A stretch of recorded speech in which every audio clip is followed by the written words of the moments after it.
Ohio State is rolling on the recruiting trail. A run of November flips has boosted the 2026 class and locked in talent at positions of need.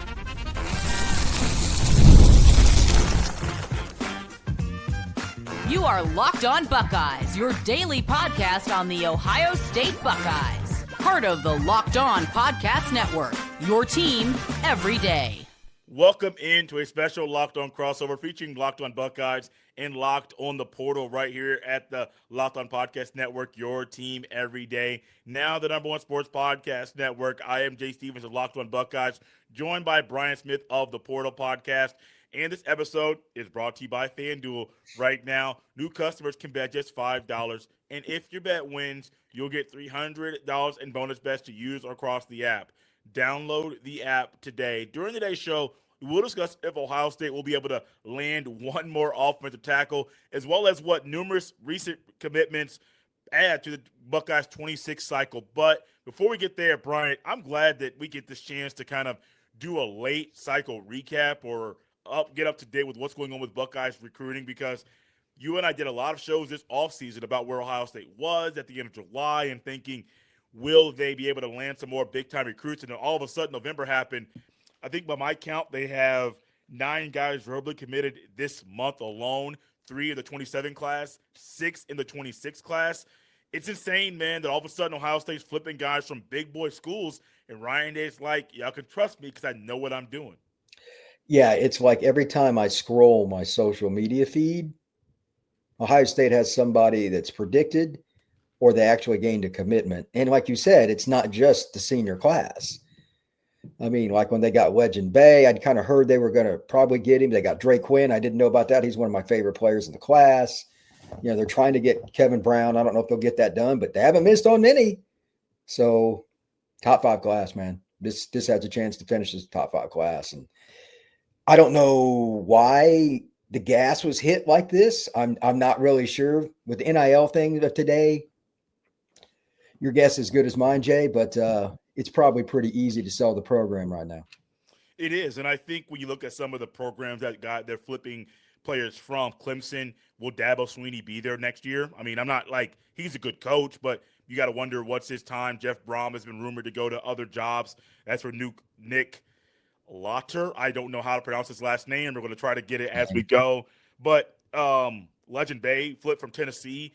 You're getting guys that were committed to really big programs and really have a track record of success, have really good coaches. But Ohio State's coming in with every formula Ryan Day has put together is working, and these recruits love it. And it's fast. Like when Legend took the visit and all that, it just trended like it was a downhill snowball. Tennessee's got a lot of NIL. That one really caught my attention because he'd been committed a minute. And that offense would be awesome for him. For those that don't know, he's at North Forney High School, just east of Dallas. Plays quarterback in high school. And he can throw it a little bit, but he's like 5'10", and he is electric. He reminds me of none other than Malachi Toney from Miami, the slot that's probably their best offensive weapon, which is just so crazy, freshman at Miami. But they're very similar. Malachi last year in the state playoffs, their quarterback got hurt. He played quarterback, and they won state. So this kid's the same kind of deal. Little wildcat, throw it once in a while. They put him at receiver sometimes. They're getting guys. And I don't remember the last time they took a player. Legend's probably not going to be able to play running back. He's not big enough to play it on an every down basis. But I don't remember the last time they took a smaller slot receiver. This will be interesting. And I'm not sure how many different ways they'll use him, but I can see some trick plays coming. Ryan Day's a creative mind, obviously. This is the first guy in a while. He's going to be fun to watch in a Buckeye uniform. Well, think about last year's cycle, Brian, when they got Turbo Rogers late in the cycle. Exactly. We don't get a fast running back like that. But you and I talked about how there's some versatility in his position. You could put him at slot, put him in the H-back, and let him do some different scat back type of things out there on the field. This is another guy in a back-to-back cycle where you're getting a guy, not a quarterback like he is in high school, not a running back by size, but he adds a wrinkle to Ohio State's offense in that slot where you're not getting an Ibuka or a Garrett Wilson who can play the slot like that, or an Njigba. You're getting a guy in Bay that can do some different things that could open up your offense to make it more, have more firepower on a Saturday. Yeah, this is probably as balanced as they will be. Trying to think the last time they started a slot that wasn't 6 foot or whatever. Ennis is a thicker kid. He's only about 6 foot, but he's a grown man. And they're trying these different formations or using more jet motions. And with the command that Julian has of the offense, which by the way is insanity, Yes. you can do a whole lot of things. Is he still over 80%? It's got to be darn near. He's pretty close. He's been above 80 all year. He may have dipped to like 79.9 because he Yeah, that's gonna be funny. I think he had 6 incompletions last week. Like that's no yeah, joke. Like yeah. and that's without Tate and Jeremiah Smith was on like a snap count restriction. So I've never seen a quarterback get college football this quickly and be Right. this because Joe Burrow, it took him 2 years to do what he did. And he was a fifth-year senior. Correct. So, and he was not a redshirt freshman. And Joe was very talented, but that was a whole another animal. Yes. So maturity matters. Anyway, I think Ohio State's just looking to expand how they attack defenses. And I'm all for it. You're not always going to find Brandon Ennis in Fort Lauderdale. You're not always going to get that kid. And he waited 3 years. At some point, a certain wide receiver coach is going to move on, and those days are going to be gone too. They got to find different ways to do it. Well, this getting Wedge and Bay, like that's a big thumbs up, brother. Tennessee doesn't mess around with receivers. They knew what they were doing, and that's who they flipped him from. The tight end, and again, like you said, I don't know how to pronounce his name, Water. I'm going to go with that. That guy is a powerhouse. He's a guy they put in the slot to block. They use him on outside zone. He is a grown man. I don't think he'll catch a ton of passes at Ohio State, but Buckeye fans are going to love him. Ironically, this will probably agitate some Ohio State fans. He reminds me of kind of a Harbaugh tight end. Just a power. I mean, some of their guys didn't catch a lot of passes. Correct. The second guy, that's what he is. And good Lord, is he long and is he powerful? But he blocks like it's his wife. Those guys are invaluable, especially in the red zone. And with the receivers they have, he's never going to be covered if they want to throw it to him in the red zone. I'm glad you brought him up because Ohio State had a tight end committed about a month ago, 2 months ago. They ended up decommitting and going to another school. Forget the school that he flipped to. But Ohio State's picking up guys right now in this part of the cycle that they're positions of need, but also you're losing guys. I mean, Aaron Thomas, an Arizona kid, dad played at Florida State. He flipped, and now he's at Minnesota, which adds to the desire to maybe try to get Kevin Brown. Talk about him later on. But I don't know. I know that there's needs. Ohio State's normally not a school that closes like this. Normally, Brian, you're trying to wait till the early signing day to figure out who they're going to lose. Like, are they going to lose this guy? Are they going to lose that guy? Last year, it was, we think they're going to land Turbo Rogers at the early signing day. Now it's, no, we're entering December with momentum, and maybe we'll flip 2 or 3 more to get 30 commitments in a class that could be one of Ryan Day's stronger that he's had in Columbus. Yeah, that's a total change. Again, I'm not sure what precipitated that, but if you get 9 kids in 15 days or whatever it is, 18 days. Yeah. I mean, like whatever it is, pour that sauce a little more. They should be pretty close to done. We can talk about Kevin Brown after the break. That's kind of that's a conundrum. I mean, because getting tackles like that changes your program. But if they got him, that might be a top 3 class, in my opinion. Let's hit it. Let's hit Kevin Brown after the break, a guy that was recently committed to Penn State, decommitted. Now the Buckeyes are battling with an unlikely foe to land a very talented offensive tackle. This episode is brought to you by FanDuel. Guys, the NBA is back, and there's no better place to get in on the action than FanDuel, the official sports betting partner of the NBA. Even if you missed the start of the game or want to ride the hot hand, FanDuel has live bets on everything from who will score next to fourth quarter comebacks. Plus, you could even combine your live bets into a same-game parlay for a shot at a bigger payout. It keeps every game exciting, especially when your team's making that late push. Right now, FanDuel is giving new customers $300 in bonus bets when your first $5 bet wins. So head to FanDuel.com to sign up and play your game with FanDuel, the official sports betting partner of the NBA. So, Brian, Kevin Brown's name came on my radar a couple months ago, and then I started hearing rumblings that Penn State might not be able to keep him, and I think the longer they were drawing out their head coaching search, it really hurt them trying to land a guy of this caliber. He was their highest commitment in the class. He has since decommitted, and Ohio State's battling with West Virginia for a young man that is standing at, I don't have his height and weight written down next to me, 6'5", probably 290.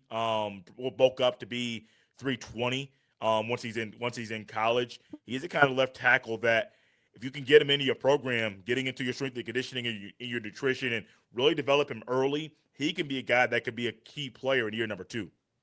I think he can play year one, number one. Mm. I was at the Rivals 5-star, and he got MVP going against the best. Wilder was there, who might be the best D tackle in the country. That guy and several others that were really, really high-end players, some 27 guys. Kevin was the best lineman. That's the second year in a row. And he is built like a bodybuilder. I don't know the whole cycle of everything that's going on. His dad played for the Mountaineers, if I remember right. Okay. So that's the connection.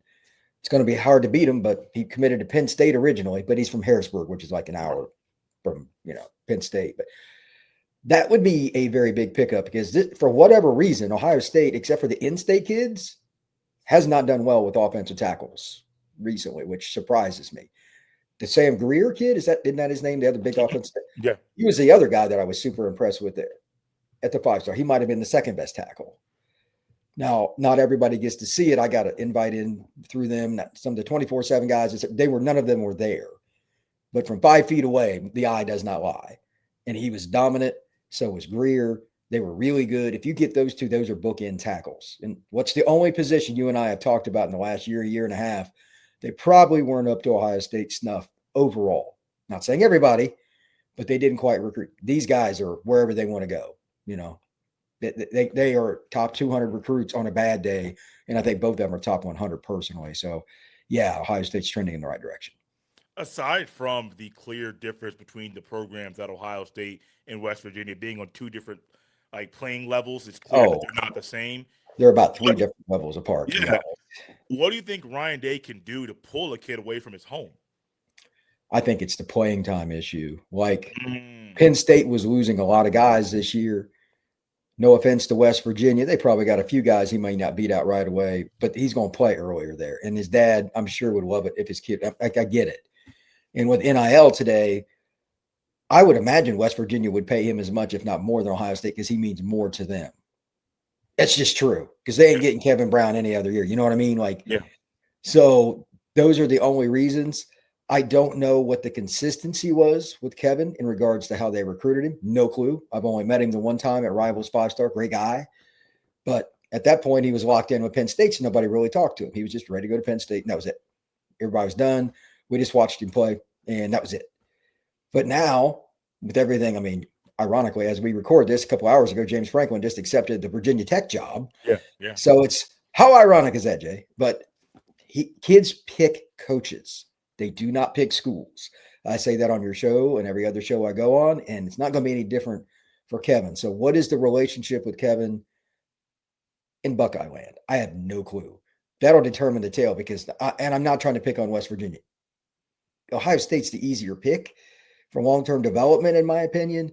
Rich Rod's system, he's put linemen in the NFL and all that, but you're just not going to win as much there. So it's got to be a comfort level thing if he picks West Virginia. And more power to him if he does, but they got a really good chance from what I'm told at West Virginia to get him. That's what I thought too. That's what I thought. What did you like about him when you saw him play? I couldn't believe how much he could bend. His legs, they were in shorts. It's the middle of summer. We were at the Indianapolis Colts facility. They let us use it. And it's hotter than bejesus. It's an indoor, but with no air conditioning. I couldn't believe it. What are we doing here? It's the NFL. Come on, guys. Yeah, don't get me started. And it was hot as all get out. And some guys cramp, et cetera, et cetera. Kevin was as good on the first rep as he was on the last and vice versa. It didn't make any difference. His pass pro was really good. Usually big guys like him. And trust me, if you saw him standing next to you, you would say from the shoulders down, he looks like he's 27 years old. But he's 17. So his legs in particular look like a guy that is on the Romanian Olympic team. You know what I mean? He's a power lifter. But he could really bend and pass pro. Most big guys like that suck at it. And that's why I think he's able to play as a West Virginia. There's no way he's not playing some next year. No way. Ohio State, it just depends on who moves where and how much familiarity he gets with the playbook and all that. But talent-wise, he'll be as talented as any player on the roster on the offensive line his first day there, just raw talent. And I know Ohio State's got some dudes, but it's just getting acclimated. He can play as a freshman at Ohio State. Let's go back to Legend Bay really quickly because Ohio State just had Lorenzo Styles return a kickoff return for a touchdown this past Saturday. the first one Ohio State's had in 15 years, Brian. Holy cow. Are you serious? First kickoff return for a touchdown in 15 years. Yep. How is that possible at Ohio State? We've been asking the same thing. We have been very confused about why. Holy moly. Even with Urban, not just even he's Urban. a special teams guy. Like Yeah. he loves special. Wow. That's really odd. Okay. Right. But with Legend Bay, I would almost assume that he would be a guy that would be a candidate similar to Turbo Rogers down the road, that those guys are so electric and fast and quick and have the vision that you would want from a returner that you would almost assume he would be a candidate to return kickoffs and punts for the Buckeyes, right? If he's not, something's gone terribly wrong. He's got great hands, and he's one of the twitchiest guys you're going to find. Like he makes guys in the Dallas area look bad. We're good. Him and Turbo Rogers are pretty much the same player in terms of their twitchiness, and that's a compliment. I know Turbo pretty well. I live pretty close to Montgomery, Alabama, where he's from. If you're in that stratosphere, we're good. And I'm guessing that Ohio State's looking at this like one of these two at least will hit. That's my guess. And maybe both do, but like they're trying to change it up a little bit, and special teams is part of it. Yeah. Maybe somebody's like, hey, can we ever return a kick? I wonder if they've talked about that. Because like, when's the last time they returned a punt for a score? Last year. Caleb Downs did it last year. Okay, well, that's not a shocker. He's one of the best high school players I've ever seen. He's maybe the smartest one I've ever talked to. But the kickoff thing is still just – I mean, that means somebody like Northwestern's returned a kickoff more recently than Ohio State. I'm just throwing that out there. I bet you it's true. 15 years? Yeah. Bro, that's a problem. But anyway, I think they're going to find a way to use both of them in different ways, maybe even Wildcat on the goal line, because both of them are that twitchy. Good. You could. Here's another weird stat for you. Speaking about it being 15 years since the kickoff return for Ohio State. Before Caleb Downs returned the punt return for a touchdown a year ago, it had been 10 years since the last one. It was 2014 for a punt return for a touchdown, and then Downs did it last year. That was 10 years in between those, and 15 years between the current and last kickoff returns for a touchdown. It doesn't make any sense. So basically, the rule here is if Ohio State returns a punt for a touchdown, they win the national title that year. That's interesting. Yeah. Okay. Yeah. So just check the stats. You'll know that. There you go. Well, I don't know. Under no circumstance should it be more than 2 or 3 years for Ohio State. I don't get that, especially with the skill guys they get at the slot and all that. I mean, even guys like Tate. I mean, he would be really good at it. He's not as fast, but he's so smart. I'm surprised. But Turbo and them, if you give them enough chances, that's a different kind of twitch, bro. I mean, seeing Turbo from 5 feet away when he's in a 7-on tournament or running routes on air, it's a joystick. And it's the same thing with Legend Bay. So I think that Ohio State's got that covered. Who are some players that Turbo reminds you of? Same thing. Malachi Tony, yeah, definitely in that vein. Trying to think who was most of Ohio State's slots have been a little bigger. The guy that I'm guessing that returned it in 2014 was the guy that played quarterback at Ohio State that moved to receiver. I can't remember his name, but he was Jalen Marshall. Okay. He was another guy that he played everything. Yeah. Same kind of deal. 5'11", 6 foot, super in that vein. But Legend is probably 5'9.5", 5'10", and Turbo, same kind of deal. They're not super tall guys, but you better catch them flush, because if they get squared up with you, it's just not normal to tackle those kind of guys. Their God-given ability is way different. We got a few more players on our list before I hit Brian with a couple questions before we end up this crossover. It's Locked on Buckeyes and Locked on the Portal. This is a crossover on your Tuesday.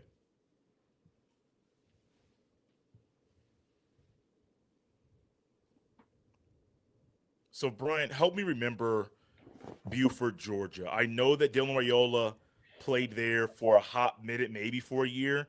When I saw Dre Quinn is from Buford, Georgia, and Ohio State flipped him from Clemson, my eyes got really big because I know Buford's kind of like Dallas. It's kind of a really big – I don't know if the area's big, but I know Buford produces a lot of elite talent. Is Buford one of those schools that Athens kind of struggles to get guys to go there to Georgia? Because you would kind of think Kirby would have that spot locked down. They get some of them, but the kids at Buford get offers from everywhere. Right now, just off the top of my head, they've had kids at like Michigan, LSU, Ohio State, Georgia, Auburn, Florida State. Like every school in the country goes there. It's just a little bit northeast. And like their football facility is better than some colleges. Literally. They have a different tax in their town for the school. Oh. I'll just leave it at that. They take it serious. Their scoreboard 20 years ago was better than some colleges and NFL teams. Their scoreboard. So football is a way of life there. It's not something you can explain, you must experience.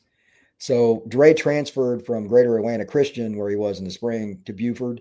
I saw him at Greater Atlanta earlier in the year, went to one of his practices. Turned around and he was a Buford. And I welcome to 2025. That's just how it goes.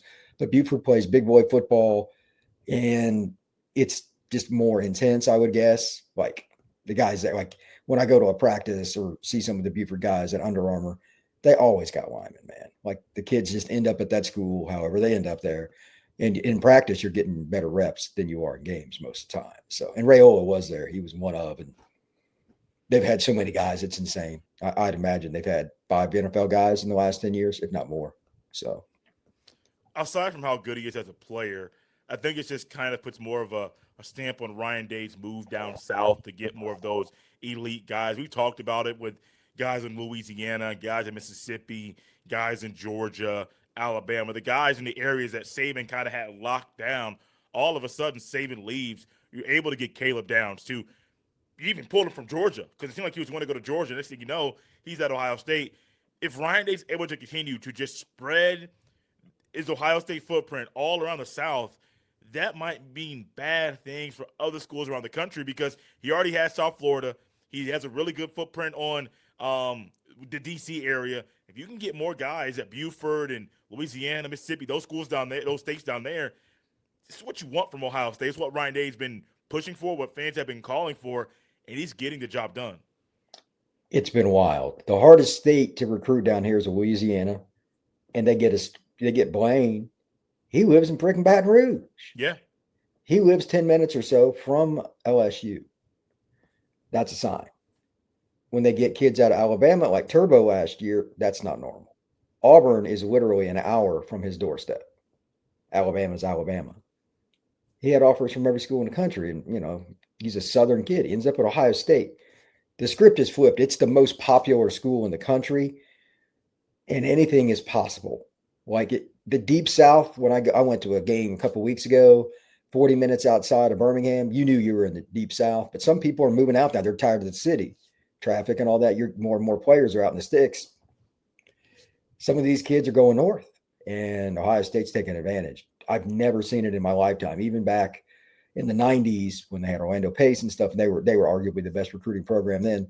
They still didn't recruit to this level. It was pretty interesting. What do you like about Quinn when you watch him play?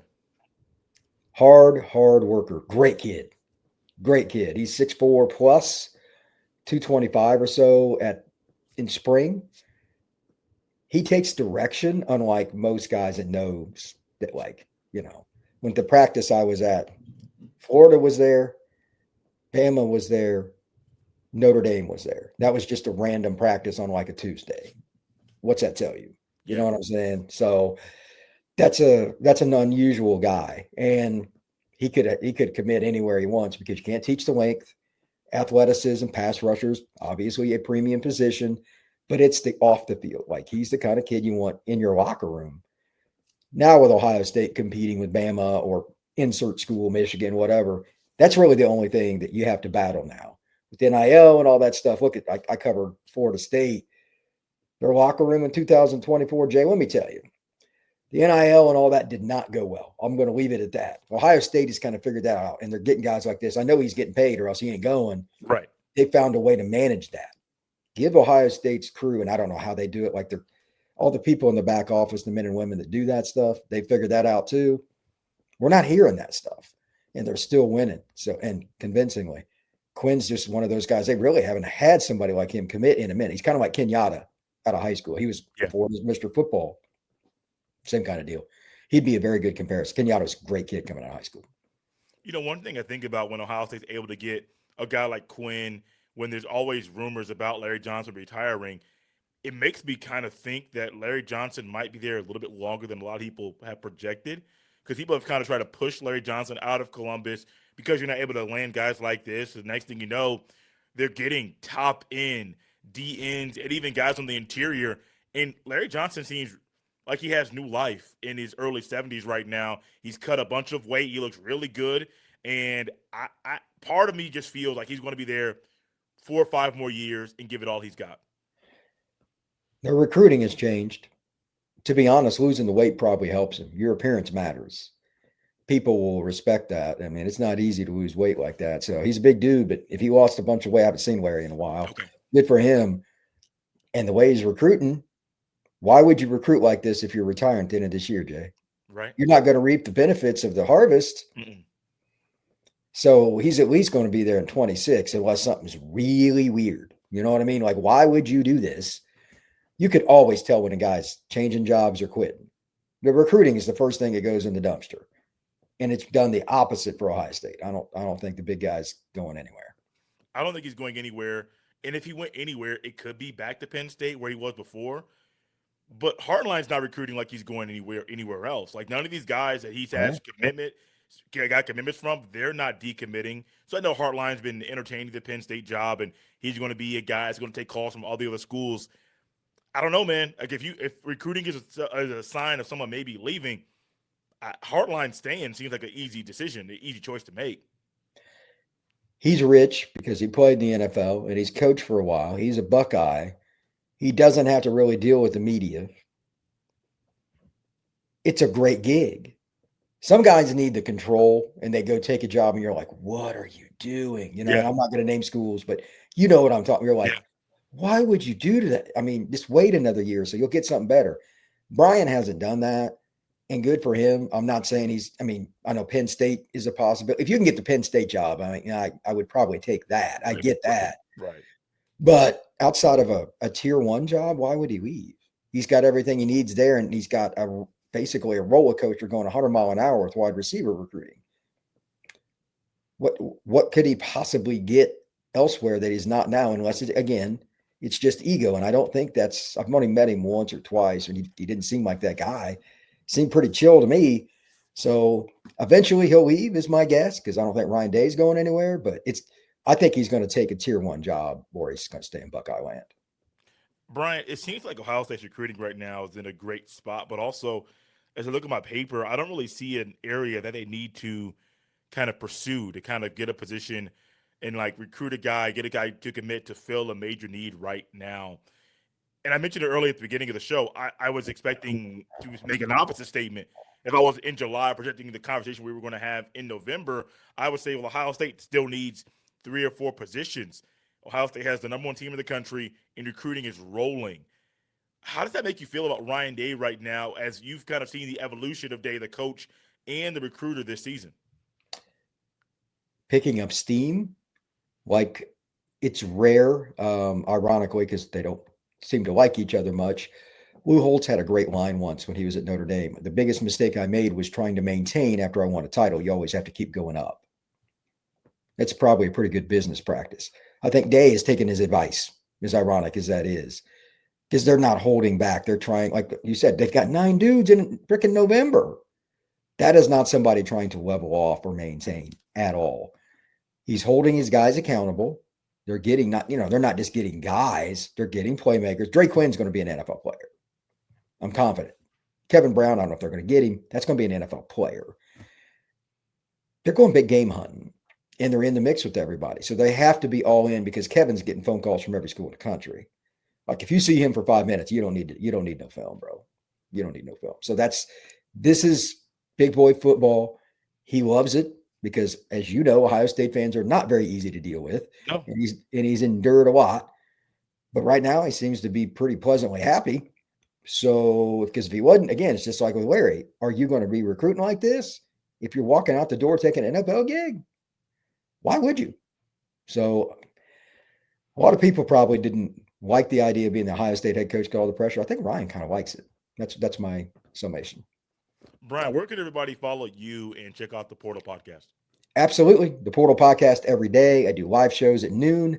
Basically, you can get it on YouTube for the noon show, obviously, but on audio, Spotify, Apple, Podbean, anywhere you get your pods. And you can check me out at FB Scout _Florida on X.